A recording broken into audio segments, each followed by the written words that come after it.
Everybody getting back from the holiday weekend. Good to check in with the head coach. Dan, good morning. Morning. Were you surprised at how that Bears game ended like everybody else? I didn't, you don't expect it to, yeah, I guess so. I didn't expect it to end like that, but you never know. When it comes down to the wire, there's so many things that can happen, and it happened, and we'll take the win. How important was that win? Because, and we'll talk about injuries in a minute, you guys are banged up. You guys had a lead. They started to come back. And you mentioned it last week, division wins. Sometimes it's not just one win. It's worth 1.5, even 2. How big was that win for you guys? Yeah, it was big. I mean, we talked about that going into the game. To be able to get our 3rd division win on the season, going into December, we knew it was going to be important. I mean, they do. These carry a ton of weight. Every game carries a lot of weight, but the division opponents are worth more than one. So that was big. We knew it wouldn't be easy, and we did what we needed to do to win that game. So I was proud of the guys. I know you've said it does you no good to complain about injuries, right? The guys are hurt. You guys will do what you can with what you have. Does it feel like you guys are in like a bit of a survival mode right now just because you're throwing so many guys into the fire? No. I mean, I feel like, the guys that we brought in are football players, and we're going to get them up to speed as fast as possible. And, we'll play as needed to give ourselves a chance to win this game. So whoever comes in, whoever we use, we expect them to freaking lay it on the line and give us what they got, and we'll give them a chance to have success, and we'll be good to go, man. We're looking forward to this. Does it impact install at all? Because you've talked about how great it is to have these coordinators and continuity and putting more and more on guys' plates. If guys haven't even been in the building, does it limit what you guys can do in terms of install?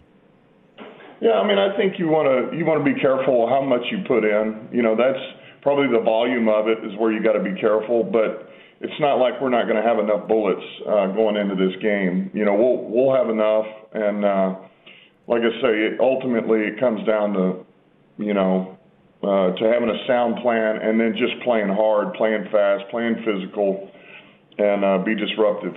I know this is, obviously, it's Thursday to Thursday, but so you guys are mid-game week. Is there any update on any of the defensive guys that you think might be available, whether it's Mose, Carlton Davis, Pascal, Onzarika? I mean, we go right down the roster, but anybody that is trending closer to being available than not? I don't, tough to say. I'll know so much more this afternoon. I mean, I think Carlton's going to go out and practice today. That's the plan. So, that's looking more positive. But there again, it's day to day right now, and that's probably about it. How about Decker? Yeah, Decker, he's not ready to practice today. He's improving. He's gotten better every day, every week. But I don't see him practicing today. A name that caught people's eye, Jamal Adams, obviously a name, has made some big plays in this league. Is the expectation that he would play on game day, and what does he bring to you guys moving forward?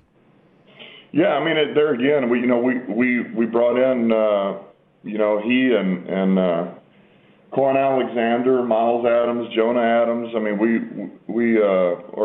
Jonah Williams, sorry, and we've got some guys that. Man, we're going to get a look at and see with what we have on this roster, who we can use, how we can use them, gives us the best chance. And, there may be a place, here for Jamal. And today's going to tell a lot. This will be our full speed today. We're going to get really good movement, and so we'll have a whole better feel by this afternoon, 5, 6 o'clock tonight. Is he safety, hybrid linebacker, I mean, at this stage of his career, how would you guys envision using him in your defense? Yeah, I think D end, maybe rush D end, OLB maybe. Could play some linebacker. Okay. In regards to, you mentioned today's a full speed day. I know, obviously you played this game. You know what it's like at this time of the year. How do you structure practice to be able to get some of those full speed moments, but also protect your guys? Yeah, it's like I say, it's pretty much the same plan we've done last year, and if anything, this year we've gone a little bit sooner to more of jog throughs on a Wednesday type day, a base day, and then really our big day is a Thursday third down, which is what today is, getting ready for the Packers. So you got to have the right balance. They need to recover, especially these guys who've been here all season, but you also got new guys and they need reps and guys you're going to depend on, and so there's a balance there with getting what you want. You don't want to blow the guys out that have got a ton of reps on them, but you need to get the other guys prepared. And then you're always going to need full speed reps to prepare for the opponent. You just do. If you want to play at your best, you do at some point in the week. Talking to Lions head coach Dan Campbell, 1-10 in a row, and you've won different ways. Is this week, especially with all the injuries on defense, one that you guys need to lean and get a little more out of your offense to come away with a win? Yeah, I mean, every week is different, and it depends on yourselves. It depends on the opponent. And I've said this before, we'll do whatever we need to balance things out and see if we can pick up something somewhere else, where we can pick up the slack if needed. But, look, I expect those guys on defense to go out freaking ball out, man. I do. And they're going to hold the line, and our offense is going to pick up the slack, and our special team is going to pick up the slack, and us as coaches are going to pick up the slack. And man, you can't ask for anything better. This is as good as it gets, man. We're looking forward to this game. I know everybody protects their playbook, protects their calls. Probably a story that you didn't think you'd be talking about this week, but Jahmyr Gibbs puts out a photo, and I got to imagine he didn't intend for part of the playbook to be out there. How do you handle a situation like that, and does it change the calls that were exposed? Yeah, I don't. Like I say, I know what it is, but I'm like, you know what? We might as well just put everything out there. I don't really give a crap. I mean, if we're going to lose because of code words, then we're not good enough anyway. So I think we'll just post the whole freaking playbook out there and every code word we've got, and it doesn't matter. It's not going to hurt us. It won't affect us, and it's all good. Well, and at this point of the season, too, I mean, you have on film, and I know that Ben Johnson is saying, hey, the cupboard is full, but there's really not a lot of secret into what you're doing 13 weeks into the season. No, there's not. I mean, it's on tape. It's not like, you can get everything that you need at any avenue. It's on tape, the TV. I mean, you guys at home get more than we do. I mean, until after the game, I'm telling you, man, it's crazy.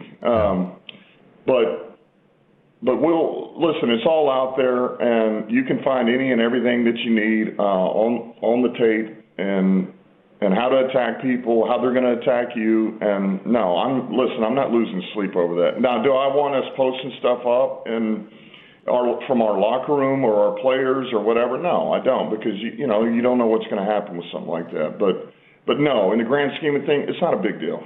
Well, the internet likes to run with this, and not that you see some of it, but people want to know, like, is Jahmyr Gibbs going to have his playing time impacted by this? Is there any sort of discipline for him? Yes, because he got on social media, I'm not going to play him anymore. Right.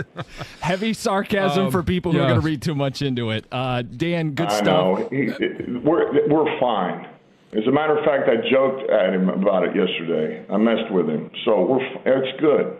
I'm not even worried about it. Second time you guys are playing the Packers. How different is this Packers team, and how difficult is it to beat a team twice in 1 year? Yeah, I mean, look, it's always tough when they're in your division. They're a really good opponent, and look, they're the same as they were last time, and that's what I would say is that when we were going into playing the first time, I'm like, man, they're playing good football. They're running the heck out of the ball, man. The physical offensive line. They got potent receivers. This defense is flying around, penetrating style. Kenny Clark, Gary, the secondary, 29, man, they run, they hit. And I'm like, it's the same team we played the first time. Love's playing well. We felt like that going in. So it's a dang good opponent who's playing really good football. And we got to be ready to go, man. I mean, they're going to bring their A game, and we felt like that the first time, too. Been good games, you guys in the Packers. Dan, we appreciate your time. Good luck this week. Okay, appreciate it. Thanks, Coach. It's 97.1. All right, have a good one.